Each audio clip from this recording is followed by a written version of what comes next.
আচ্ছা, তো আজকে যেটা নিয়ে আলোচনা করা হয়েছে সেটা হচ্ছে স্যাগ। এটা তো গত দিনই বলেছিলাম।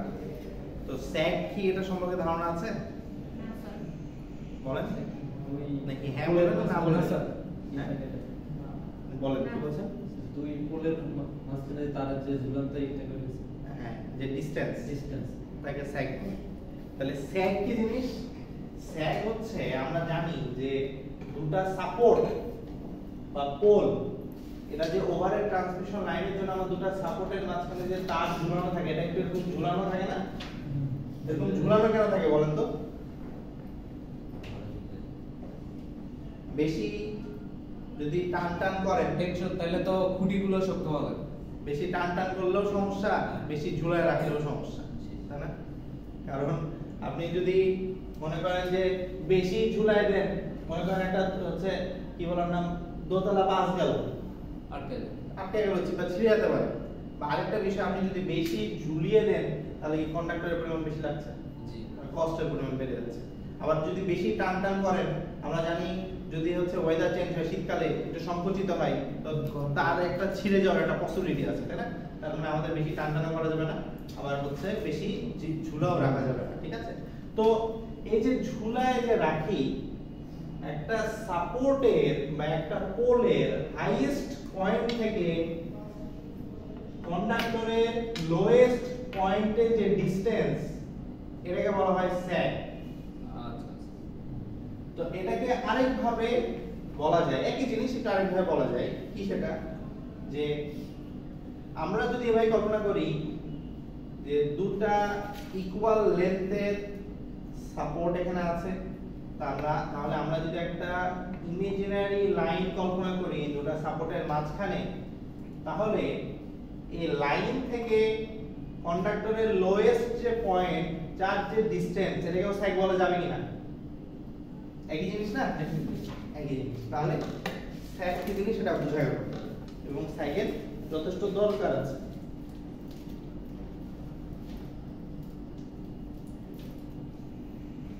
আচ্ছা, এখানে কিছু কথাবার্তা বলা আছে, বেসিক কিছু কথাবার্তা স্যাগ রিলেটেড বা কন্ডাক্টর রিলেটেড। আচ্ছা, যে কথাবার্তাগুলো বলা আছে এটা আসলে এখানে দেখলে বুঝতে পারবেন।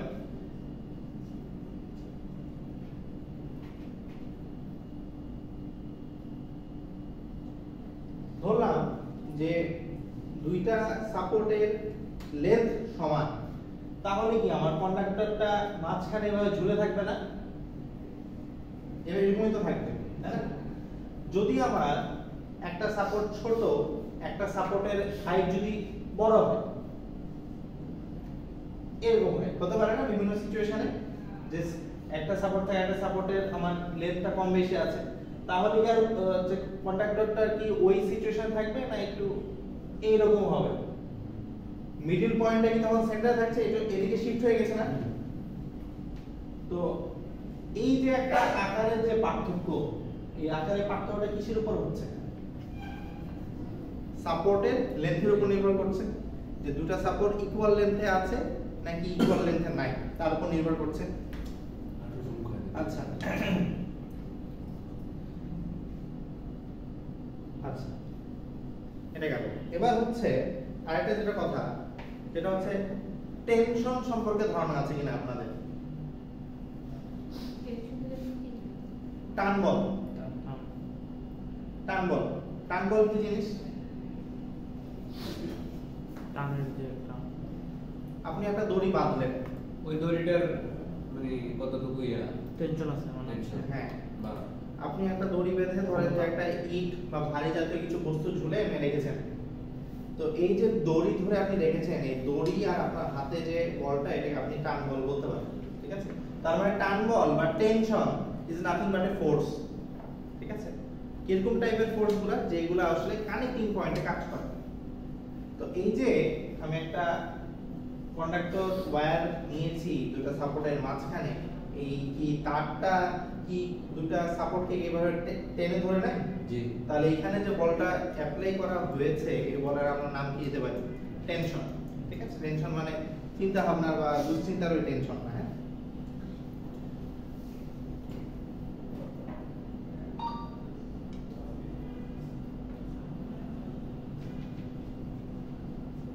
এখন আপনি আমি বলেন তো যে এই যে কন্ডাক্টর যে টেনশন, এটাও কিন্তু আসলে কম হলেও সমস্যা, বেশি হলেও সমস্যা। বেশি যদি টেনশন হয় তাহলে কি তার একটা ছিঁড়ে যাওয়ার পসিবিলিটি বেশি হয়ে যেতে পারে, তাই না? তো এটা একটা মিনিমাম লেভেলে রাখা লাগবে। আবার আরেকটা বিষয় আছে, একটা বিষয় হলো এই যে কন্ডাক্টর, এটার ওজন আছে না একটা, এটাও তো একটা ওজন আছে। তাহলে আমাকে যখন হচ্ছে ওভার ট্রান্সমিশন লাইনটা ডিজাইন করতে হবে, আমার কিন্তু এই সবগুলো বিষয় মাথায় রাখতে হবে। যেটা বললাম যে বেশি ঝুলাও রাখা যাবে না, বেশি টানটানো করা যাবে না, কারণ কি তাদের একটা ওজন আছে। একটা পোল তো ওভাবে ডিজাইন করা যে একটা মিনিমাম বা একটা ম্যাক্সিমাম লেভেল পর্যন্ত ওজন বহন করতে পারে, তাই না? এই জিনিসগুলো মাথায় রাখতে হবে। আচ্ছা, এখন সরাসরি চলে যাব যে স্যাগ তো বোঝা গেল, তাই না? তাহলে এখন স্যাগের টুকটাক কথাবার্তার পরে যে জিনিসটা আসবে সেটা হচ্ছে স্যাগের ম্যাথমেটিক্যাল ক্যালকুলেশন, অর্থাৎ স্যাগের ভ্যালুটা কত হবে। এই একটা প্যারামিটার আছে, এই এরিয়া, এই ঘটনা, এখন এই জায়গায় আমার স্যাগ কত হবে, এই জিনিসগুলো নিয়ে আমরা এখন চিন্তা ভাবনা করব। তাহলে প্রথমেই আমরা দুটা সিচুয়েশন কল্পনা করতে পারি। একটা সিচুয়েশনে যে দুটা লেভেলের হাইট ইকুয়াল, বা দুটা সাপোর্টের হাইট ইকুয়াল থাকবে, আর একটা সিচুয়েশনে ইকুয়াল থাকবে না, যে এই দুটা সিচুয়েশন, তাই না? আমরা দুটা সিচুয়েশন নিয়ে আলোচনা করব। তো প্রথমে আমরা চিন্তা করব যে দুটা সাপোর্টের হাইট ইকুয়াল, যখন দুটা সাপোর্টের হাইট ইকুয়াল হবে তখন তারটা মোটামুটি এরকম ভাবে ঝুলে থাকবে এবং তার সেন্টার অফ মাস কোথায় থাকবে, অবশ্যই এই জায়গাতে থাকবে, নাকি? হ্যাঁ, আচ্ছা, ঠিক আছে। তো এটা আমার সেই একটা ইমাজিনারি লাইন কল্পনা করলাম, তাহলে আমার এই ডিসটেন্সটাই হচ্ছে সেই স্যাগ, তাই তো, নাকি? মিডল পয়েন্ট থেকে আমি ও কল্পনা করলাম। দুটা সাপোর্টের মাঝখানে যে ডিসটেন্স, এটাকে যদি আমি এল কল্পনা করি তাহলে এইটুকুটা কত হবে? l/2। যেহেতু কি, যেহেতু এই সাপোর্টের লেন্থ সমান, তাহলে তারটা কি মাঝখানে ঝুলে থাকবে না? মাঝখানে ঝুলে থাকবে মানে কি, তার যে লোয়েস্ট পয়েন্ট কন্ডাক্টরের is situated between in the middle, ঠিক আছে? তাহলে এটা কত হবে? l/2, এটা কত হবে? l/2। এটা বুঝা গেল? জি। এখন আমি যদি আরো কিছু বিষয় চিন্তা করি, সেটা হচ্ছে যে ধরলাম প্রতি একক দৈর্ঘ্যে তারের ওজন হচ্ছে W, প্রতি একক দৈর্ঘ্যে তারের ওজন W। তারটা কত দৈর্ঘ্যের আছে? ধরলাম সেটা L দৈর্ঘ্যের আছে। তাহলে তারের ওজন কত হবে? W * L। আচ্ছা, তাহলে প্রতি একক দৈর্ঘ্যে তারের ওজন W ধরলাম এবং তারে যে টেনশন ক্রিয়া করছে সেই টেনশনটাকে আমরা T ধরলাম, ঠিক আছে? এখন ডিফারেন্সিয়েশন ইন্টিগ্রেশন করার সময় আমরা বড় পরিসরে যখন চিন্তা করি, বড় পরিসরে আমরা যখন একটা ক্যালকুলেশন করতে যাই, আমরা কিন্তু খুব ক্ষুদ্র একটা পরিসরের কথা চিন্তা করি না প্রথমে, ক্ষুদ্র। কারণ যদি এরকম ঘটনা ঘটে যে এই রুমে কতগুলো চেয়ার আছে, কতগুলো টেবিল আছে, আমরা যদি একটা রো এবং একটা কলাম গুণ করে দিই, মানে গুণে ফেলি, তাহলে আমরা কতগুলো চেয়ার আছে টেবিলে, তাহলে আমরা এটা বের করতে পারবো। আমরা কিন্তু বড় বড় ক্যালকুলেশন করি সবসময় ছোট ছোট ক্যালকুলেশন থেকে। তো এই জন্য বললাম যে ও পয়েন্টের কাছাকাছি কোন একটা পয়েন্ট আছে, একটু বোঝার সুবিধার জন্য একটু দূরে নিলাম জিনিসটা, কিন্তু এটা আসলে কাছাকাছি কল্পনা। আমরা এখানে নিয়েছি একটা র্যান্ডম পয়েন্ট নিলাম পি চাইলে আসলে আপনি যে কোনো নিতে পারবেন। পি হচ্ছে কন্ডাক্টরের উপর অবস্থিত একটা যে কোনো একটা পয়েন্ট আমি কল্পনা করছি, যে কোনো পয়েন্ট, ঠিক আছে? তো এখন এই পয়েন্টে যখন আমি কল্পনা করছি তখন সেটা সেন্টার থেকে হরিজন্টালি ধরলাম কত দূরত্বে আছে, x দূরত্বে আছে ধরলাম, সেন্টার থেকে হরিজন্টালি x দূরত্বে আছে। সেন্টার থেকে সেটা ভার্টিক্যালি কত উচ্চতাতে আছে, y উচ্চতাতে আছে ধরলাম।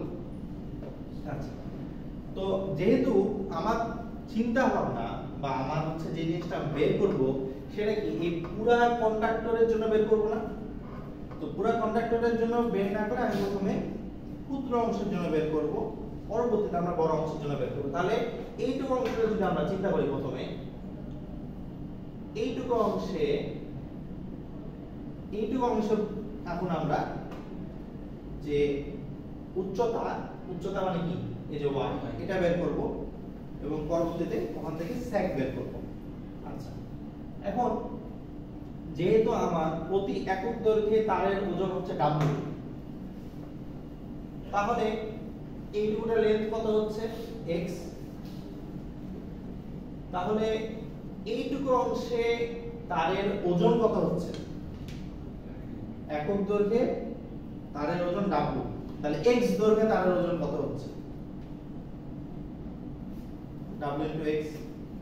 মনে করেন বিষয়টা হচ্ছে এমন যে একক দৈর্ঘ্যে কোন একটা তারের ওজন যদি 10 গ্রাম হয়, অর্থাৎ 1 মিটারে একটা তারের দৈর্ঘ্য 10 গ্রাম ধরেন, 1 মিটার তারের দৈর্ঘ্য 10 গ্রাম, তাহলে 5 মিটার তারের দৈর্ঘ্য কত?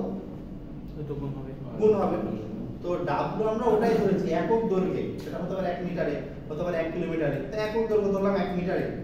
1 মিটারে কোন একটা তারের দৈর্ঘ্য W, বা 1 মিটারে মানে 1 মিটারে কোন একটা তারের ওজন W, বা 1 মিটারে কোন একটা তারের ওজন 10 গ্রাম, ঠিক আছে? তো ওজনটা ভর 10 গ্রাম, ঠিক আছে? তো তাহলে 5 মিটারের জন্য কত, 10 মিটারের জন্য কত, L মিটারের জন্য কত, বা x মিটারের জন্য কত, জাস্ট গুণ না নরমাল।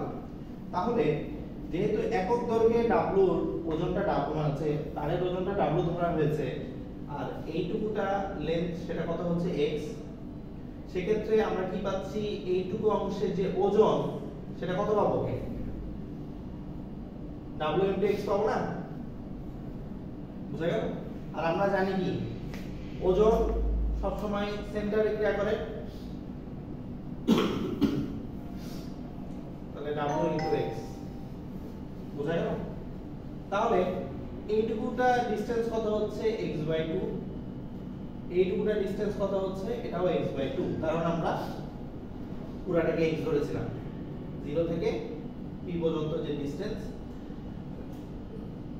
হরিজন্টালি সেটাকে আমরা x ধরেছিলাম। এতক্ষণ তো বোঝা গেছে? আচ্ছা, এখন এই যে একটা ভেক্টর এটা নেওয়া হয়েছে, আরেকটা ভেক্টর বাকি আছে, সেটা হচ্ছে টেনশন, ঠিক আছে? তাহলে এখানে টেনশনটা কোথায় ক্রিয়া করবে, অবশ্যই এইদিকে ক্রিয়া করবে। আপনারা চাইলে টেনশনটা ওই দিকেও নিতে পারেন, কারণ টেনশনটা কি টান বল, একদিকে নিলেই হলো, কারণ এইখানেও কিন্তু টান বল ক্রিয়া করে, এখানেও টান বল ক্রিয়া করে, তাই না? আমি হচ্ছে একটা নিলাম, এই জায়গাতে এদিকে নিলাম, তাহলে এটা হচ্ছে সেই টান বল। এখন এই যে তার, এই তারটা কি স্থির আছে নাকি গতিশীল? স্থির আছে। তাহলে এখানে স্থিতিবিদ্যার কিছু কনসেপ্ট অ্যাপ্লাই করা যেতে পারে। একটা তার স্থির আছে, তার মানে তার কি কোনো ঘূর্ণন বল আছে? টর্কের ভ্যালু 0, এটা একটা কথা। আরেকটা কথা কি, মনে করেন যে এই পেনটা, এটা হচ্ছে পিভট পয়েন্ট, বা যেটা দিয়ে ঘূর্ণন করা সম্ভব। এটা কি ঘুরলো? ঘুরেছে, তাই না? ঘুরেছে। কিন্তু এখান দিয়ে আমি একটা ফোর্স অ্যাপ্লাই করলাম, এবার তো আর ঘুরবে না। তাহলে বিষয়টা কি গেল, যে আমার স্থির আছে, এটা দুইটা ঘটনা। একটা হচ্ছে টর্কের ভ্যালু 0, আর একটা হচ্ছে যে বরাবর টর্ক অ্যাপ্লাই হয়েছে সেটা সমান ও বিপরীতমুখী আমি যদি আরেকটা টর্ক অ্যাপ্লাই করি, অর্থাৎ এই বরাবর এবং এই বরাবর যে টর্কের ভ্যালুটা সমান হয়ে যায়, তাহলে তো আমার নেট টর্ক 0, বা জিনিসটা তখন অঘূর্ণনশীল হয়ে যাচ্ছে, তাই না? তো টর্ক ইকুয়াল টু কি ছিল, force into radius. Torque equal to কি ছিল, ফোর্স ইনটু রেডিয়াস, যদি ভ্যালুটা এটা। অর্থাৎ মনে করেন যে এটা হচ্ছে আমার একটা ঘূর্ণনশীল অক্ষ, এটা তো দেখা যাচ্ছে না,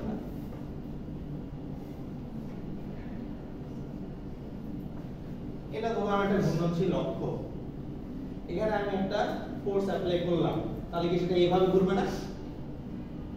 এভাবে ঘুরবে। ঘূর্ণনশীল পিভট পয়েন্ট থেকে ঘূর্ণনশীল অক্ষের দূরত্ব ধরলাম r, সেক্ষেত্রে টর্কের ভ্যালু হচ্ছে F ইনটু r, বুঝা গেল? আচ্ছা, তাহলে এখন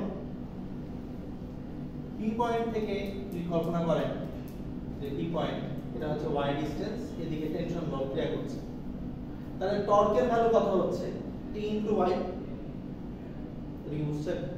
torque equal to force into ঘূর্ণন অক্ষের দৈর্ঘ্য। তো যেহেতু ঘূর্ণন অক্ষ এখানে y, টেনশন T বা টেনশন কি জিনিস, এটা ফোর্স, ফোর্সের আলাদা একটা নাম হচ্ছে টেনশন, টান বল। তাহলে এখান থেকে আমরা টর্কের ভ্যালু কত পাচ্ছি?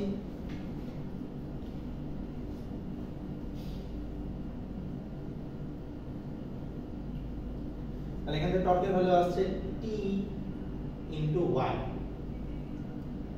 আচ্ছা, এখানে শুধু যে এই বলটা ক্রিয়েট করছে তা না, এখানে কিন্তু আরেকটা বল ক্রিয়েট করছে, সেটা কি? Wx। এবং এই পয়েন্টের সাপেক্ষে সেটা এই পরিমাণ ডিসটেন্সে আছে, অর্থাৎ এখানে আরেকটা ঘটনা আছে, সেটা হচ্ছে x/2 আর এদিকে হচ্ছে wx। তাহলে এটা যদি আমি টর্ক নিই, এই টর্কের ভ্যালু কত হচ্ছে? wx x/2। এখন যেহেতু তার নড়ছে না, মানে স্থির আছে, গতিশীল নাই, তার মানে কি কোনো ঘূর্ণন বল আছে? নাই। কোনো ঘূর্ণন বল নাই মানে কি? এটা এটাকে সমান করে দিয়েছে। টর্ক জিরো তো বলা যাবে না, কারণ এখানে এটা একটা টর্ক, এটা একটা টর্ক, যেটা বললাম। ঘূর্ণন নাই মানে দুটো ঘটনা, ওখানে কোনো টর্ক নাই জিরো, অথবা একটা টর্ক অ্যাপ্লাই হয়েছে এবং একটা ঘটনারই সমান এবং বিপরীতমুখী, মানে কি ভ্যালু সমান। তার মানে এটাকে কিন্তু আমরা ইকুয়াল বলতে পারি। এটা কি বোঝা গেল? আচ্ছা, তো যে জিনিসটা বললাম এখানে, এত কথা যে বললাম, এটা এত কথা আসলে এখানে বলা নাই, তো বোঝার সুবিধার জন্য বলছি, ঠিক আছে? এখানে সরাসরি লিখেছে যে চলে গেছে,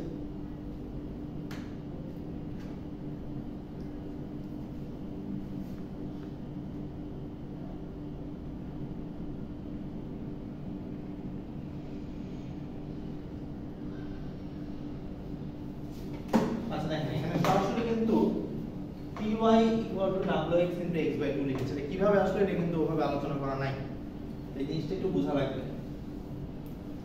equating the moments of above two forces about point O। তো equating the moments, moment মানে হচ্ছে body to the distance। আচ্ছা, তাহলে এটা যদি বোঝা যায়, তাহলে এখান থেকে কি বলা যায়? py equal to wx square divided by 2, বা y equal to কি আসে? wx square divided by 2t। এটা কি বোঝা গেল? আচ্ছা, এইবার হচ্ছে ইন্টারেস্টিং পার্টটা। এই p পয়েন্টটাকে যদি আমি এখানে না কল্পনা করি, যদি আমি এখানে কল্পনা করি, তাহলে এই যে y কি ছিল? লোয়েস্ট, তারের লোয়েস্ট পয়েন্ট থেকে, তারের লোয়েস্ট পয়েন্ট থেকে যে পয়েন্ট আমি কল্পনা করছি তার ডিসটেন্স। এখন p পয়েন্টটাকে আমি এখানে কল্পনা না করে যদি এখানে কল্পনা করি, তাহলে y টা কি হয়ে যায়? এই জিনিসটা হয়ে যায় না? এবং এটাই স্যাগ কিনা? এটাই স্যাগ। তাহলে এই p পয়েন্টটাকে যদি আমি এইখানে কল্পনা করি, তাহলে এই ডিসটেন্সটা হয়ে যায় এটা, আর এটা মানেই হলো সেই স্যাগ। এখন তারের এই p পয়েন্ট আমি যেখানে কল্পনা করি না কেন, একক দৈর্ঘ্যে যে ওজন, এটা কি চেঞ্জ হবে? এটা তো চেঞ্জ হবে না। তাই w থাকছে, দুই একটা কনস্ট্যান্ট জিনিস, সেটাও চেঞ্জ হচ্ছে না, তার তো চেঞ্জ হচ্ছে না, তাহলে তারের টেনশনও চেঞ্জ হবে না। এখন x কি জিনিসটা ছিল? x ছিল লোয়েস্ট পয়েন্ট থেকে p এর হরিজন্টাল ডিসটেন্স। এখন p কে যদি আমি এখানে কল্পনা করি, তাহলে হচ্ছে জিনিসটা কি এই দূরত্ব হয় না? এই দূরত্ব মানে কি? লেন্থের অর্ধেক। তাহলে x এর জায়গাতে আমি লিখতে পারি লেন্থ এর অর্ধেক আর স্কয়ার আছে। এটা কি বোঝা গেল? তাহলে এখান থেকে যদি ক্যালকুলেশন করেন, তাহলে কি আসে? যে sag, যেটাকে s দিয়েও প্রকাশ করা যায়, ইকুয়াল টু w, অনেকে আছে l/2 হোল স্কয়ার, মানে হচ্ছে l স্কয়ার ডিভাইডেড বাই 4, আর 4 আর 2 গুণ করলে হলো 8 ইনটু টেনশন।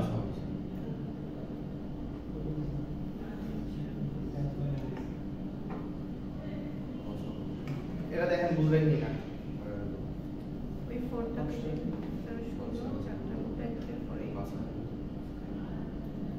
তো যে L/2 হোল স্কয়ার না 2 গুণা 4 আর নিচে 2 মিলে হলো 8 আর টেনশন তো আছে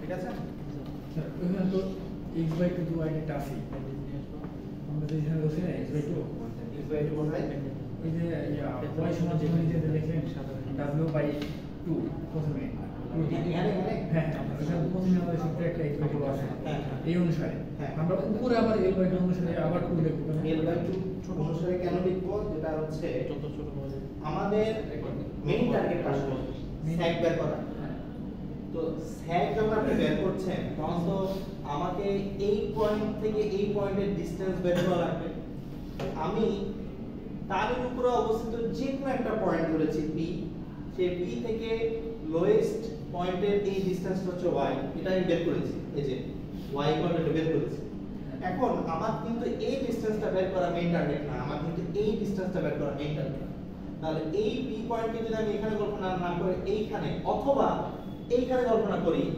তাহলে কিন্তু আমার এইটা এখন y কারণ y কি জিনিস ছিল P থেকে বা তারের উপরে যে কোনো একটা পয়েন্ট থেকে তারের lowest value vertical distance P পয়েন্টটাকে যদি এখানে কল্পনা করি তাহলে এটা হচ্ছে এখন y কিন্তু সংজ্ঞা অনুসারে এই ওয়াইটা এখন কি স্যাগ তা আমি এখন স্যাগ যখন বের করব বা এই ওয়াইটা যখন বের করব অর্থাৎ P পয়েন্টটা এখন আর এখানে নাই P পয়েন্ট এখন আমার এই জায়গায় তখন আমি কি স্যাগ পাবো তো যখন আমি স্যাগ পাবো বা P পয়েন্টে যখন এখানে কল্পনা করব তাহলে আমাকে কি এটা যেটা ছিল x এর ভ্যালুটা চেঞ্জ হয়ে যাবে x কি জিনিস ছিল যে O পয়েন্ট থেকে বা তারের বা কন্ডাক্টরের লোয়েস্ট পয়েন্ট থেকে P এর হরিজন্টাল ডিসটেন্স তো যখন P এখানে ছিল তখন x ছিল এখান থেকে এই দূরত্ব তো P যখন এখানে চলে আসছে তাহলে কি এখান থেকে এই দূরত্ব আসবে না হ্যাঁ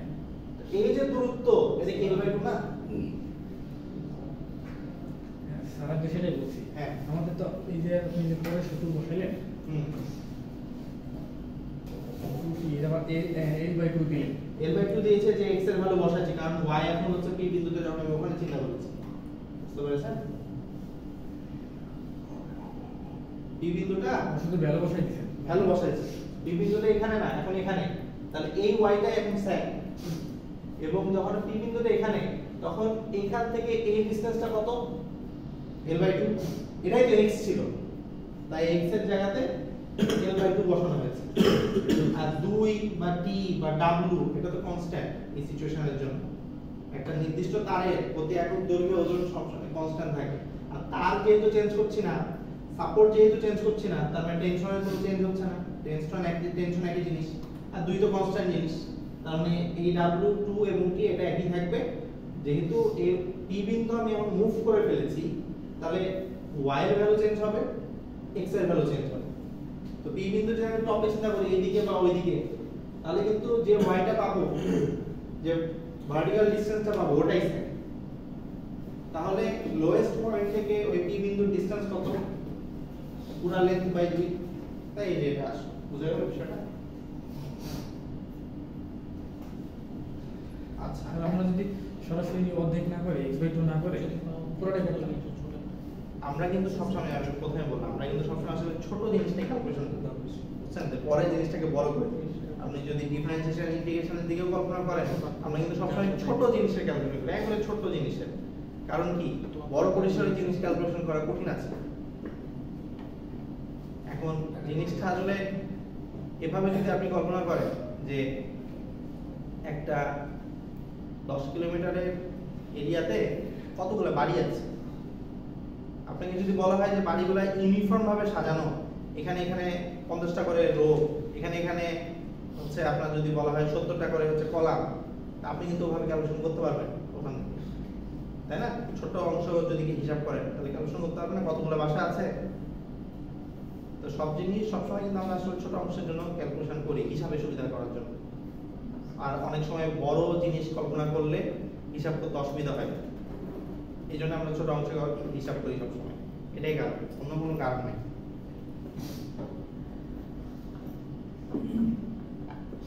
আচ্ছা, এখন হচ্ছে সেকেন্ড কেস।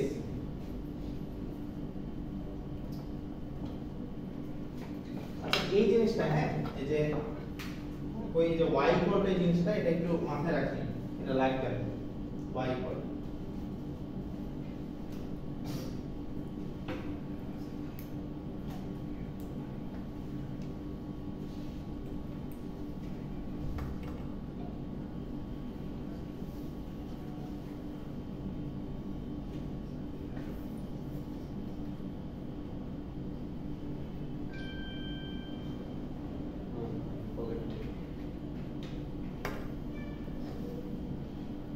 হচ্ছে ওই ইঞ্জিনিয়ার পাশে যাওয়ার পরে যেটা কথা আছে সেটা হিসাব করে দিলাম, সেটা হলো টাকা দিলাম। তোমার হচ্ছে ওই এটা থেকে পাশে টাকা অনুযায়ী খরচ করে একবার থেকে যাচ্ছে সেটা। আচ্ছা, এখন বলবো দেখে রাখি। যদি আমার সাপোর্টের হাইট যদি ইকুয়াল না হয় তাহলে কি ঘটনা ঘটবে? তাহলে তারটা মোটামুটি এরকম ভাবে থাকছে,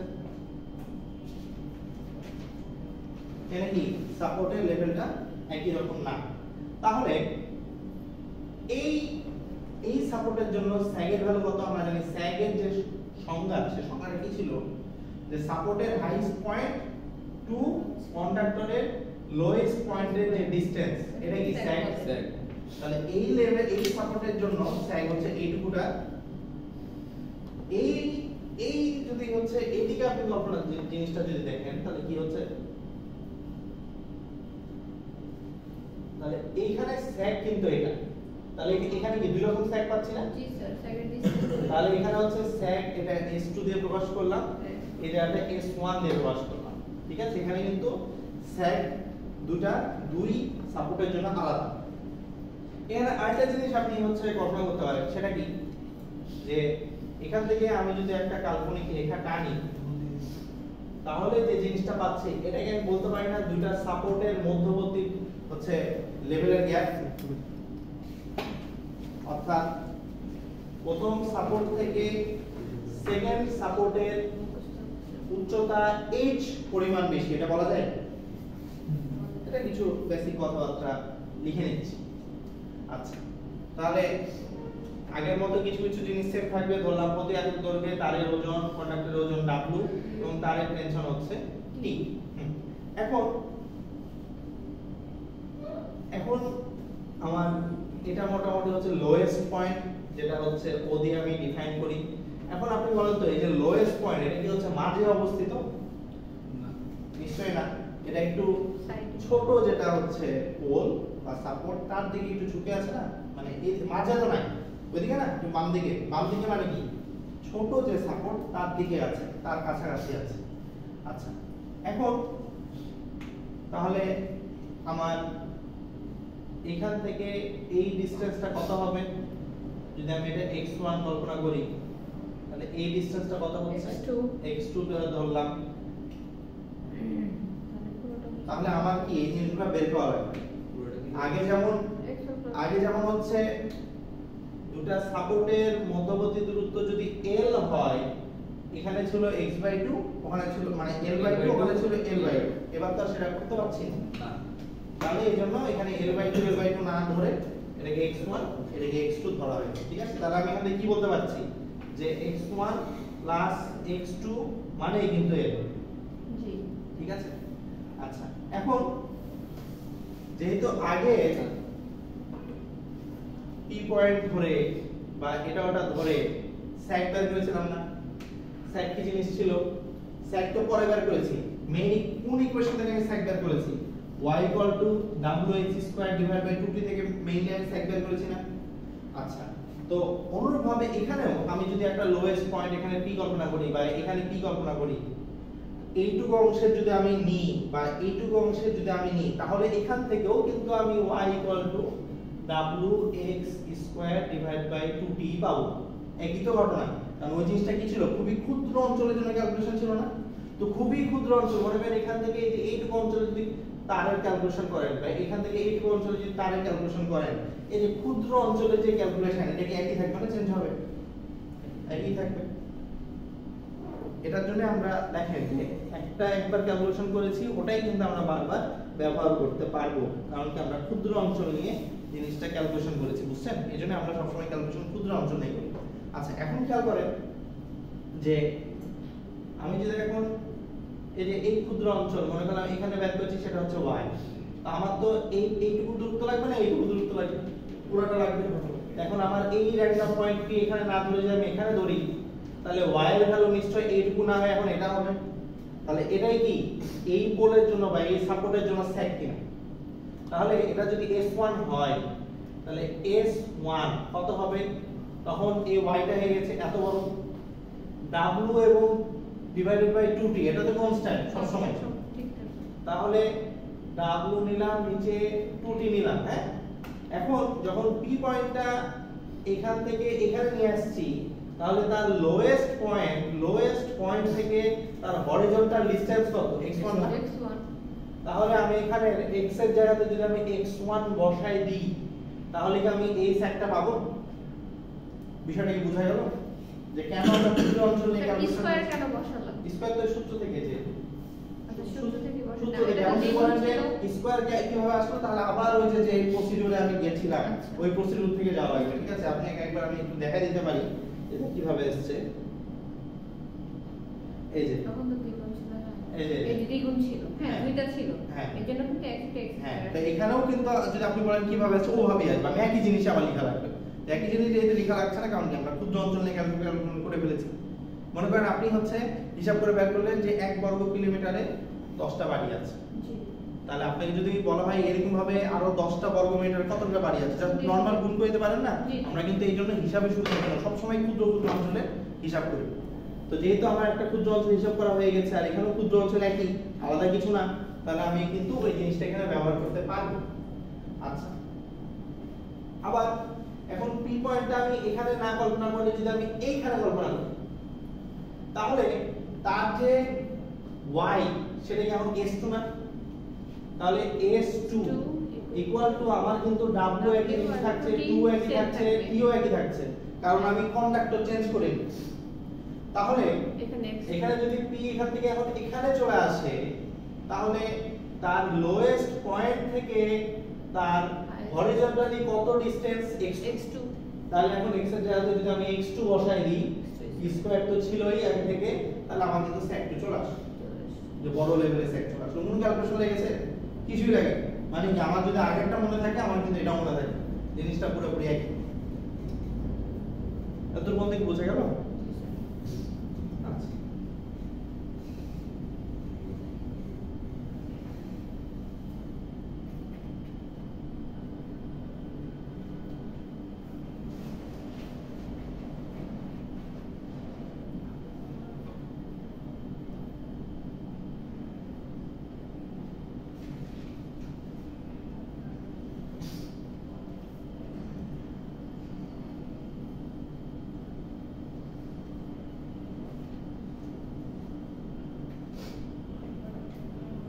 এখন দুইটা আলাদা আলাদা সাপোর্টের জন্য আমি আলাদা আলাদা স্যাক বের করলাম। কোশ্চেন কিন্তু আরেকটা জাগে মনে বা আসে পরীক্ষাতে, সেটা কি যে দুইটা সাপোর্টের মধ্যবর্তী আমার যে হাইটের ডিফারেন্স সেটা কত হতে পারে। তো সেটা কিন্তু আমরা বের করেছিলাম কি, যে দুটো যদি স্যাগের আমি পার্থক্য বের করি, এই যে আপনি খেয়াল করেন যে এই স্যাগটা বড় স্যাগ থেকে যদি আমি ছোট স্যাগটা বিয়োগ দিই, তাহলে কি আমার হাইটের ডিফারেন্সটা চলে আসে না? তাহলে আমার হাইটের ডিফারেন্সটা আমি এখন বের করতে চাচ্ছি, সেটাকে আমরা h দিয়ে প্রকাশ করছি। তাহলে কি হবে? বড় স্যাগ, আসলে s2 বলাটা ঠিক না, বলতে হবে বড় স্যাগ মাইনাস ছোট স্যাগ, কারণ s1 এর ভ্যালু বড় হতে পারে, বাম পাশের পোলটা কি বড় হতে পারে না? সবসময় যে ওটাই ছোট হবে এটা তো নিশ্চয়তা নেই। তাহলে কি বলতে হবে? বড় স্যাগ মাইনাস ছোট স্যাগ, বা স্যাগ ফর হায়ার সাপোর্ট, হ্যাঁ এটা 1 হবে, হ্যাঁ 1। তাহলে এখন মান বসাই। স্যাগের কত ভ্যালু ছিল? w x2 স্কয়ার 1 হবে স্যার x1 এটা x2 না স্যার ও sorry divided by 2t 2t minus w x1 square divided by 2t। এখন এখান থেকে কিছু নরমাল ক্যালকুলেশন দেখতে পাচ্ছি যে 2t গেল লসাগু, তাহলে w x2 square minus w x1 square, w common গেলে and w যদি কমন নিই তাহলে হচ্ছে x2 স্কয়ার মাইনাস কি x1 square divided by 2t। বুঝা গেল এত পর্যন্ত? তাহলে h এর ভ্যালু এখান থেকে বের করা সম্ভব এইভাবে।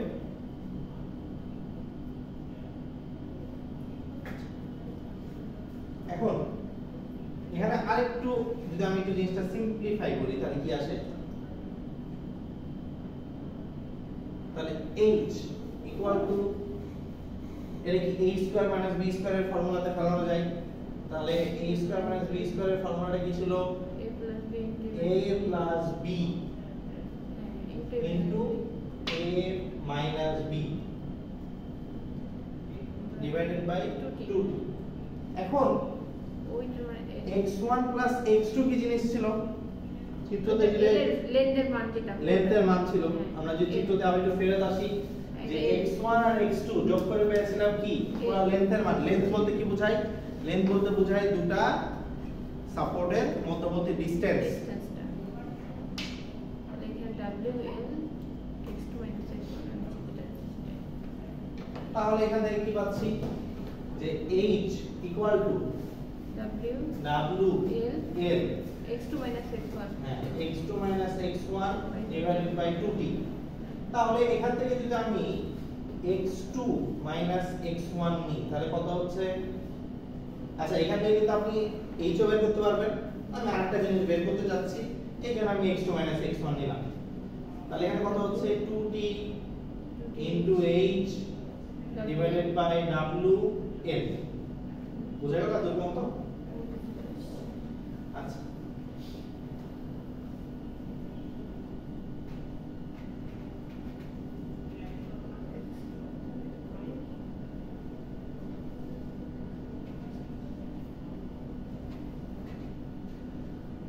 আর আরেকটা জিনিস বের করা হয়েছিল চিত্র থেকে x1 x2 l, তাই না?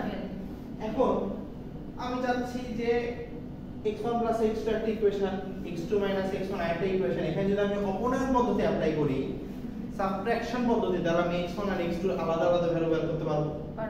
x1 আর x2 কিন্তু আমি একটা সেকেন্ডের মধ্যে ভ্যালু বের করতে পারবো, কারণ আমাকে কি কোশ্চেনে কি ডাটা দেওয়া আছে এটা তো আমাকে দেখতে হবে, তাই না? কোশ্চেনে তো সবসময় সব ডাটা দেওয়া থাকবে না। তাহলে আমি যদি এই ইকুয়েশন আর এই ইকুয়েশন যোগ করি তাহলে কত হচ্ছে? x1 বাদ অর্থাৎ হচ্ছে কত? 2x1 তো না 2x2 এটা যোগ করছি মানে x1 x2 x2 x1 মানে কি হলো? x1 বাদ মানে 2x2 ইকুয়াল টু, এখন এখানে কি অবস্থা কি আছে? নরমাল যোগ করছি মানে এখানে হচ্ছে l প্লাস এখানে কি আছে? 2th divided by wl। তাহলে 2th ডিভাইডেড বাই wl। তাহলে x2 ইকুয়াল টু কত হচ্ছে? যে l by 2 plus th divided by wl। 2 দিয়ে ভাগ করে দিলাম, l এর নিচে 2 আসবে আর এই 2 কেটে গেল। এটা কি বোঝা গেল? তাহলে x2 বের করতে পারবো যদি আমার তারের লেন্থ জানা থাকে, টেনশন জানা থাকে, হাইট জানা থাকে এবং একক দৈর্ঘ্যে ওজনের ভ্যালু জানা থাকে, তাহলে আমি এখান থেকে x2 এর ভ্যালুটা বের করতে পারবো। অনুরূপভাবে যদি আমি এই ইকুয়েশন থেকে ওই ইকুয়েশনটা বিয়োগ করি তাহলে কত পাচ্ছি? 2x1 equal to l minus 2th divided by wl। তাহলে 2 দিয়ে ভাগ করলে এখানে কত হচ্ছে? x1 equal to l by 2 minus 2 কাটা গেল, তাহলে th ডিভাইডেড বাই wl। বুঝা গেল বিষয়টা?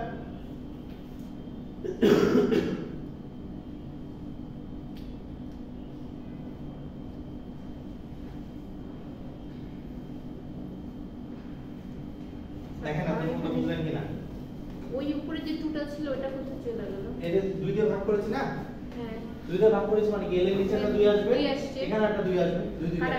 2 কাটা যাবে। তো এইটা কিন্তু একটা উপায় যে আমি x2 এর ভ্যালুটা কত পেয়েছি এবং x1 এর ভ্যালুটা কত পেয়েছি, এটা ম্যাথের জন্য লাগবে। হ্যাঁ, আমরা কিন্তু চাইলে আরেকভাবে x1 এবং x2 এর ভ্যালুটা বের করতে পারি। সেটা কি ছিল? ডাইরেক্ট সেক থেকে, যে আমরা এখানে সেকের যে ভ্যালু ওটা পেয়েছিলাম s1 এর জন্য w x1 square divided by 2t, তাহলে এটা আসে x1 স্কয়ার ইকুয়াল টু, এখানে পেনে খালি শেষ হয়ে গেছে, x1 square equal to 2t into s1 divided by w, অর্থাৎ x1 এর ভ্যালু কত হচ্ছে জাস্ট এখানে একটা রুট। এটা আরেকটু উপায়। অনুরূপভাবে x2 কত হবে, just 2t s2 divided by w আর এখানে একটা রুট। এই দুই রকম ভাবে আমি x1 আর x2 এর ভ্যালু বের করতে পারি। x1 x2 কি জিনিস ছিল? আমার কন্ডাক্টরের লোয়েস্ট পয়েন্ট থেকে আমার সাপোর্টের ডিসটেন্স হরিজন্টাল। বুঝা গেল বিষয়টা? আজকে আমার কলমের কালিও শেষ আর মোটামুটি পড়ার টপিকও শেষ। ঠিক আছে, মোটামুটি পারফেক্ট টাইম।